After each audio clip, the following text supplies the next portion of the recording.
Praise the Lord. आप सबको जय मसीह की। कैसे हैं आप सब लोग? मैं आशा करती हूँ आप सब भाई बहन बहुत ही अच्छे हैं और आनंदित हैं प्रभु में, क्योंकि प्रभु का आनंद हमारा बल है। और आज मैं आपसे बातचीत करना चाहती हूँ परमेश्वर के वचन से, और मैं उत्साहित करना चाहती हूँ कि आप और मैं अपनी जीभ को वश में कर सकते हैं। हर एक विश्वास करने वाला व्यक्ति अपनी जीभ को वश में कर सकता है, क्योंकि हमारी जीभ बहुत ही ज्यादा इंपॉर्टेंट हिस्सा है हमारी बॉडी का, हमारी देह का, क्योंकि वो एक ऐसा हिस्सा है जिसके द्वारा जीवन और मृत्यु दोनों आती है। वचन कहता है नीति वचन 18 उसके 21 में कि जीव के वश में मृत्यु और जीवन दोनों है, और जो उसे प्रयोग में लाता है वो उसका फल भोगेगा। मतलब कि हमारी जीभ में दो बातें हैं, एक है आशीष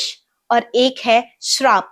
कई बार मुंह से गलत शब्द निकलते हैं, कई बार मुंह से आशीर्वाद निकलता है। ये दो बातें हमारी जीभ में हमेशा रहती हैं, वो है अच्छी बातें और बुरी बातें। परंतु मैं आपको उत्साहित करना चाहती हूं कि हर एक विश्वास करने वाला व्यक्ति, हर एक प्रभु पर विश्वास करने वाला व्यक्ति अपने जीभ को वश में ला सकता है। वो उसको जब इस्तेमाल करेगा तो वो उस पर प्रभुता कर सकता है, वो उसे इस्तेमाल करता है, वो अच्छे कामों के लिए उसे इस्तेमाल कर सकता है, क्योंकि हर एक मसीह व्यक्ति दूसरे को आशीष देता है। हालेलुया। कई परिवार हम आज देख रहे हैं कि गलत बोलने के द्वारा, गड़बड़ी फैलने के द्वारा या फिर अपशब्द बोलने के द्वारा वो परिवार टूट रहे हैं। कई लोग चुगली करने के कारण बहुत कुछ परिवारों में मतभेद पैदा करते हैं, मिसअंडरस्टैंडिंग पैदा करते हैं। उसके कारण बहुत से परिवार टूट रहे हैं। हम देखते हैं बहुत सारे सास बहू के रिश्ते चुगली करने के कारण क्या कर रहे हैं, टूट रहे हैं। बहुत सारे लोग जो शराब पीते हैं, जब उनके मुंह से अपशब्द निकलता है उसके कारण उनका परिवार टूट रहा है।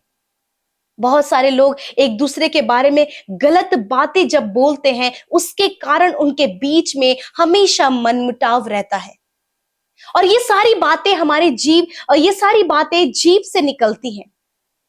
और मैं आज आपको बताना चाहती हूं, यदि आज आप इस बात को फेस कर रहे हैं, यदि आज आपके अंदर ये बात है कि आप चाहते हैं आप अपने मुंह से गलत शब्द ना बोले, परंतु परिस्थितियों से हार कर आप उन बातों को बोल देते हैं, मैं आपको उत्साहित करना चाहती हूं। प्रभु का वचन याकूब की किताब उसका 3 अध्याय और 2 पद में कुछ इस प्रकार से कहता है। यदि आपके पास बाइबल है तो मेरे साथ निकाल लीजिए और हम मिलकर इस वचन को पढ़ेंगे। इसलिए कि हम सब बहुत बार चूक जाते हैं, जो कोई वचन में नहीं चूकता वह तो सिद्ध मनुष्य है और वह और सारी देह पर भी लगाम लगा सकता है। आमीन।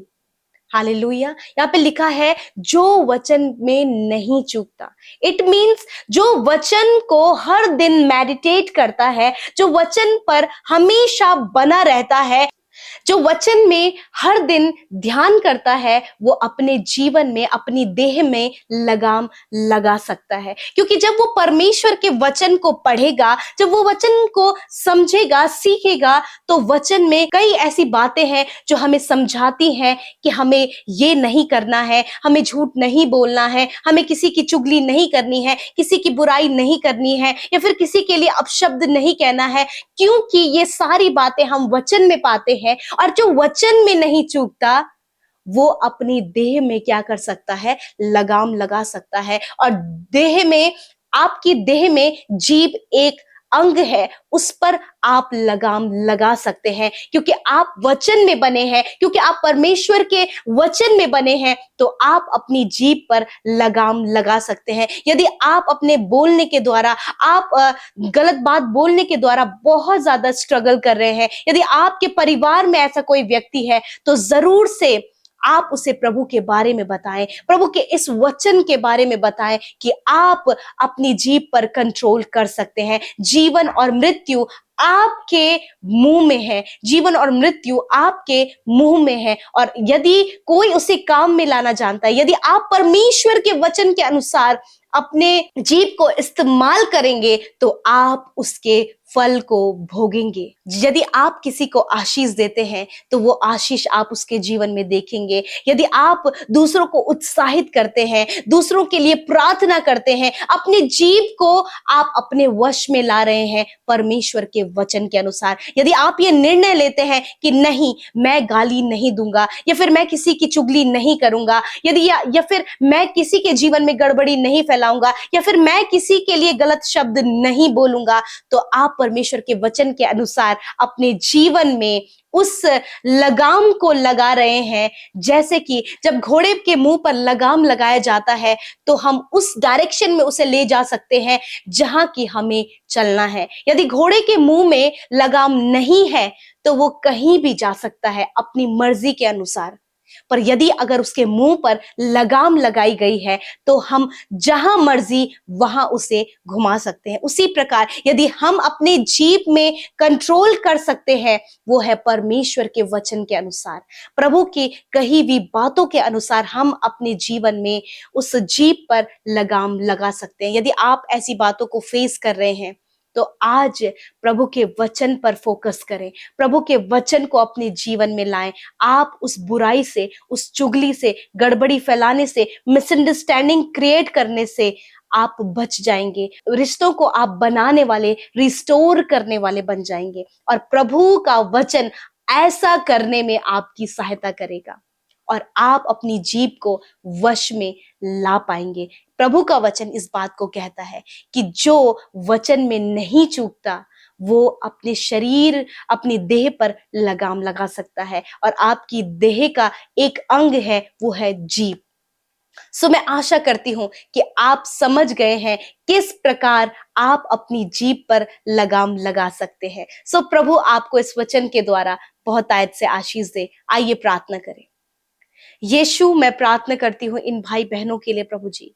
खुदावन, जब इनके जीवन में ऐसी परिस्थितियां हैं प्रभु, जब इनके मुंह से बहुत सारे अपशब्द, या फिर प्रभु दूसरों के लिए गलत बातें, या फिर चुगली करना, किसी की बुराई करना, ऐसे में प्रभु इनका जीवन आज प्रभु पाया जाता है। मैं दुआ करती हूँ प्रभु कि इनका जीवन वचन में पाया जाए, ये वचन की गहराई में बढ़ते जाए, ताकि प्रभु जब ये वचन में नहीं चूकते प्रभु, तो ये अपनी देह पर लगाम लगाने वाले हो सके। परमेश्वर प्रभु जी, आप इनकी सहायता करें प्रभु कि दिन रात प्रभु ये तेरे वचन पर ध्यान करें, और वचन की बातों को अपने जीवन में परमेश्वर ये अप्लाई कर सके प्रभु।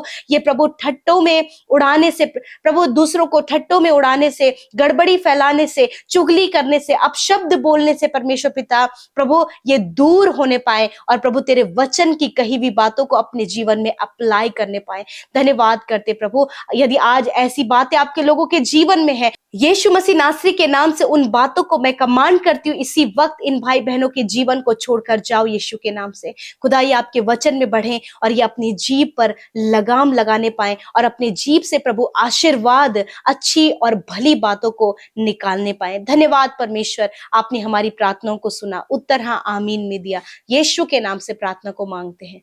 आमीन, आमीन और आमीन।